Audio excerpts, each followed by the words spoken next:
Hello again and welcome back to our course on PSE 15. In this section I'm going to take a closer look at image properties. Now these are specifically image properties, so although you may be able to see various other artifacts in the media browser, I'm particularly in this section looking at the properties of images. Now you've already seen how to open the info panel on the right using the button at the bottom. It currently says no selection, but if I select any one of the images, then information about that image is displayed. If you need to make that panel wider, then as I showed you earlier, just hover over the vertical bar. When you get that double-headed arrow, hold down with the mouse and you can drag that panel to be the size that you want it to be.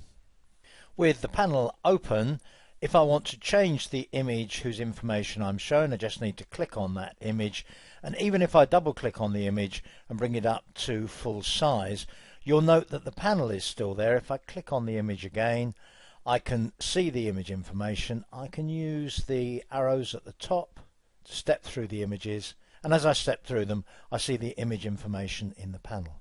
Let me click on the grid button to go back to the grid, and of course this works in adaptive grid view as well.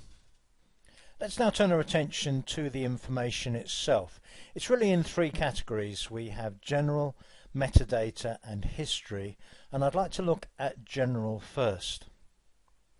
You can set up a caption here just by clicking in the caption field, typing in a caption. You can change the name of the image as well. Generally speaking, your camera or phone will assign an image name to an image, and then when you upload it into PSE, that name will be retained, although as we'll see later, you can change those names automatically if you want to.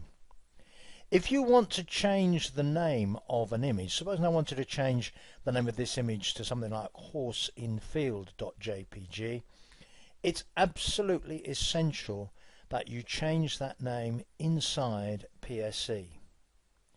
Don't go to the folder that contains the image and change the name there, because then PSE will lose track of that image. If you change the name here by just clicking in that name field and changing the name, then that's going to be fine because PSE will keep track of things.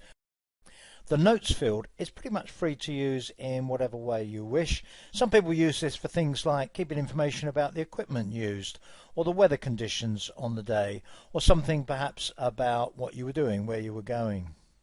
Then we have another place in which you can rate an image using the star rating system. And below that, very important information, the size of the image, 3.6 megabytes on the storage device. That's the amount of space that it's using. The actual size of the image is here, 3264 by 2448. That's 3264 pixels across, 2448 pixels down. Multiply those together and you'll see the image has just about 8 million pixels. And yet it's stored in 3.6 million bytes of space. Obviously there's an element of compression going on here, and the JPEG format is a storage format that compresses an image. In fact, the compression is even more than it might appear to be on the face of it, because each of those pixels, picture cells, normally will take 3 bytes of storage in an uncompressed format. This will depend on the color depth of the capturing device. And I'll talk a little bit more about size and space later on.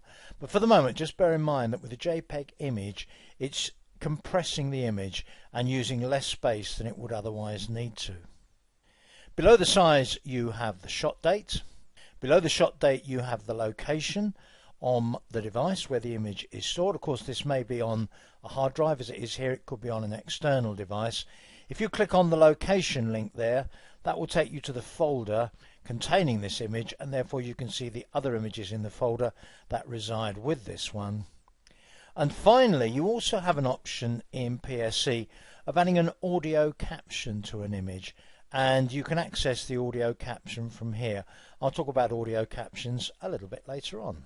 Now before I move on, I'd just like to point out that quite a bit of the information you can change. Obviously you can change things like the file name. You can change information like where the image is stored. But there are certain things that you think, well, maybe you can't change that, such as the shot date. Well, the shot date you can actually change. If you click on the link for date there, it brings up a little dialog, adjust date and time. So why would you want to adjust the date and time? Well, the third option there, time zone adjust, is one situation in which you might want to do this. Let's suppose you've been taking pictures overseas using local time and you want to adjust the time zone to match your own time zone, or vice versa. You may have had your camera time set to the time at home when you were overseas and you want to set the time on the images to the time during the day, local time, when those shots were taken. So you have a time zone adjust option, and in fact, apart from being able to do that sort of thing here, if you go to the edit menu, there are various adjustments that you can make from there, such as adjust date and time, brings up that same dialog. So most of the general information you can change, particularly as not all of it is directly part of the image. It's information such as where an image is stored. On the other hand, metadata is mostly information that you can't change. There are two versions of the metadata of an image, and there's a little toggle over here which determines whether you have the brief details or the complete details. I've got complete selected at the moment. Exactly what you see here will depend on the device that you've captured the image on. And there are far too many pieces of information here for me to go through. I suggest that you spend a little bit of time going through the information that's being captured on your camera or phone or other photographic device. So for instance, we have the file name that I've already talked about, the document type, the fact that the image was returned as a JPEG document, the width and height that I've also talked about, the color profile. I'll mention color profiles a little bit later on, but basically this determines, if you like, the color system that's used for recording the color in the image.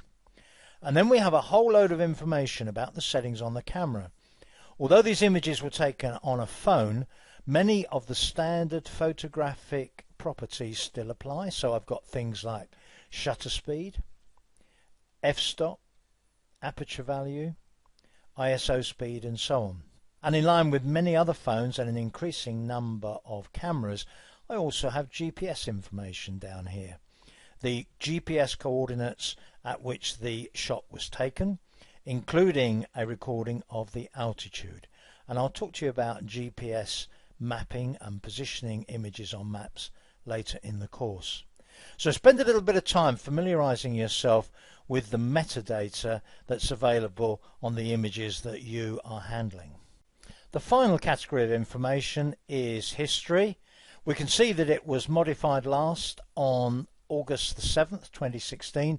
It was imported from the phone, in fact, on November the 4th from an Apple iPhone, and it's currently stored on the C drive of the device. That's it on image properties. I'll see you in the next section.